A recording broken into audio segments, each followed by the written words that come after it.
have something called African ancestry, and guess what you got too? Indigenous native ancestry. Why is there two different blood tests?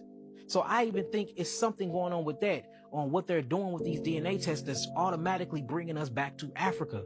There was a test done where this dude, it was a white man. He said that he had a suspicion about them lying with the DNA test, and he sent the saliva of his lizard to Ancestral.com. Did you know his lizard came back 34% Nigerian? I'm just saying.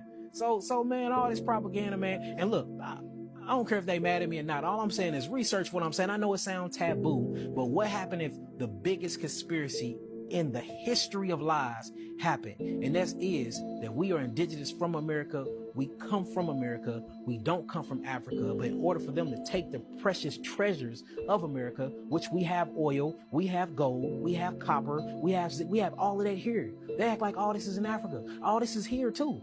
What happened if it was to drive us out, connect us back to Africa, for we want to go back home, and while we going back to so-called home, we're leaving our home and they taking over our land? I'm just saying, when you really think about it, then look, what happened if the maps is flipped?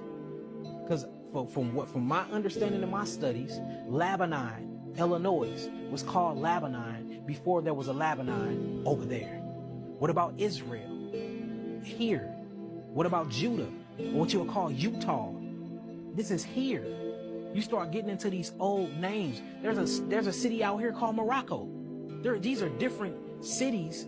And what about Memphis? Where's Memphis at? Memphis, Tennessee, that has one of the oldest pyramids here. It's a pyramid in Memphis right now. They done put glass over. That's a real pyramid. But then you have a Memphis over there in where? Egypt.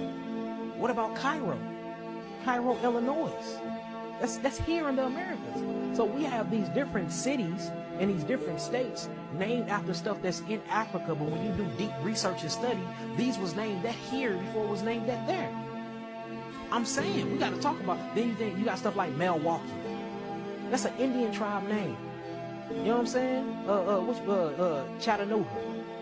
Chattanooga, Tennessee. That's an Indian name. So you start going, and then you got different sections in, because Missouri and Illinois is one of your most oldest places in the world. Where I'm from, one of your most oldest places.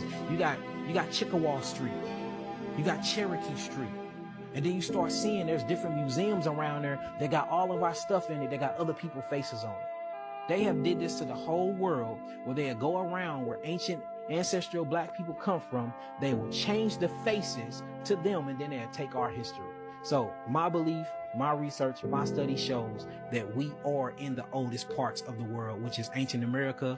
We are not from Africa. I do believe that all people of melanin descent do have some type of ancestral and DNA connection, but we are not all the same people, and we don't all keep or hold the same traditions. And I believe a lot of islanders, like such as yourself, actually come from the lower Americas, and it actually was a ship's trade there, where a lot of y'all went from the South America to the islands, but it didn't happen the other way, where we all came by millions on this big ass boat, stacked on each other like sardines, came over from Africa, from a port called Yehuda, all the way over into the Americas. And I haven't found any evidence that truly suggests that. Now, can you tamper with evidence and make things look like something? Yes, that's why we all think we're from Africa when we not.